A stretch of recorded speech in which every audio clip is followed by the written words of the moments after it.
विवेक की गलतियां बताने बैठो ना तो सुबह से शाम हो जाएंगी, और उसके बावजूद तुम ये चाहती हो कि तुम्हारी बहू तुम्हारे साथ रहे। और वीर उस बेचारे ने तो एक गलती की है, वो भी निया के भले के लिए। उसके बावजूद तुम चाहती हो कि तुम्हारी बेटी तुम्हारे साथ रहे मायके में। आज आपने जो किया ठीक नहीं किया।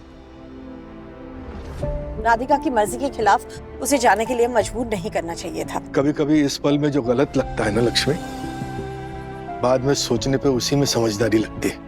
मैं माता रानी से प्रार्थना करूंगा कि ये फैसला भी उन फैसलों में से है। साफ दिखाई दे रहा है कि गलती वीर की है, फिर भी आप। लक्ष्मी, गुस्सा इंसान के सोचने समझने की शक्ति को कमजोर कर देता है। इस वक्त तुम गुस्से में हो, इसलिए ठीक से सोच नहीं पा रही। बाद में बात करेंगे। अच्छा, एक सवाल पूछूं तुमसे।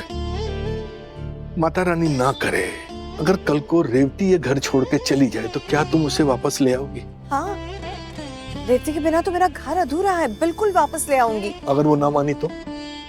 समझाऊंगी उसे, कहूंगी कि अपने लिए ना सही विहान के लिए वापस आ जाए, क्योंकि बच्चों को माँ और बाप दोनों का प्यार जरूरी होता है। और अगर ये कहे वो कि मुझे विवेक के साथ रहना ही नहीं है तो?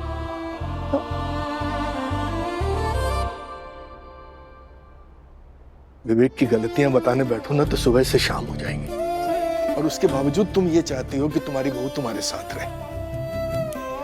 और वीर उस बेचारे ने तो एक गलती की है, वो भी निया के भले के लिए। उसके बावजूद तुम चाहती हो कि तुम्हारी बेटी तुम्हारे साथ रहे मायके में। ये सही है? तुम भी थी ना वहां जब राधिका ने कहा कि मैंने नौकरी छोड़ दी और अब मैं यहीं रहूंगी। बस उसी पल विवेक ने उसके खर्चे को लेकर सारे हिसाब किताब जोड़ने शुरू कर दिए। एक तरफ वो है और दूसरी तरफ वीर। उसने निया की जिम्मेदारी लेते हुए राधिका की सैलरी में वो पैसे ऐड करने तब से शुरू कर दिए जब उनके बीच में कोई रिश्ता ही नहीं था, ताकि राधिका पर कोई बोझ न बढ़े और निया और उसकी जरूरतों को पूरा करने के लिए कोई समझौता ना करना पड़े। इसके बावजूद उसका निया और राधिका के लिए प्यार तुम्हें दिखाई नहीं दे रहा। दिखता है वीर राधिका और निया से प्यार करता है, इस बात से इनकार नहीं है मुझे, पर मुझे ऐतराज उसके प्यार जताने के तरीके से है। वो हर बात इसे छुपाता क्यों है? क्योंकि जताना उसका स्वभाव में नहीं है। अगर उसका बस चलता ना लक्ष्मी, तो ये बात वो जिंदगी भर किसी के सामने ना लाता। अब एक और सच भी सुन लो तुम।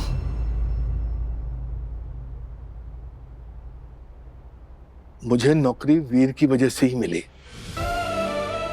हाँ, उस लड़के ने हमेशा बिना किसी स्वार्थ के हमारी मदद की। जो हमारे अपने खुद के बच्चे ना सोच सके वो उसने कर दिया। हर मुश्किल में वो खड़ा रहा है हमारे साथ। उसके एहसानों का बदला हम नहीं चुका पाएंगे। इसलिए कह रहा हूं लक्ष्मी, एक पल के लिए गुस्से को साइड में रख के ठंडे दिमाग से सोचो, तब तुम्हें पता चलेगा कि वीर कितना गलत और कितना सही।